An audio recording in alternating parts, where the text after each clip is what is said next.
আপনাদেরকে বলবো বন্ধুরা, আজ আমি আপনাদেরকে বলবো হযরত সুলাইমান আলাইহিস সালামের পুরো মাখলুকাতকে খাওয়ানোর একটি বিস্ময়কর ঘটনা। তাই এই ভিডিওটি শেষ পর্যন্ত দেখার অনুরোধ রইল। বন্ধুরা, হযরত সুলাইমান আলাইহিস সালাম ছিলেন আল্লাহর একজন প্রেরিত নবী। আল্লাহ তাআলা তাকে অনেক অলৌকিক ক্ষমতা দান করেছিলেন। তিনি মানুষের পাশাপাশি জিন, পশু পাখি, পানি ও হাওয়া সবকিছুই নিয়ন্ত্রণ করতে পারতেন।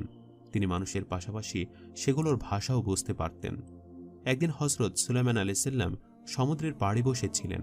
তিনি দেখতে পেলেন যে একটি পিঁপড়া মুখের মধ্যে এক টুকরো দানা নিয়ে সমুদ্রের পাশে গেল এবং সেই সমুদ্র থেকে একটি ব্যাঙ উঠে আসলো এবং ব্যাঙটি এসে মুখে করে সেই পিঁপড়েটিকে সমুদ্রের ভিতরে নিয়ে গেল এবং ব্যাঙটি কিছুক্ষণ পর আবারও সমুদ্র থেকে উঠে আসলো এবং সে মুখ থেকে সেই পিঁপড়াটিকে মাটিতে নামিয়ে দিল।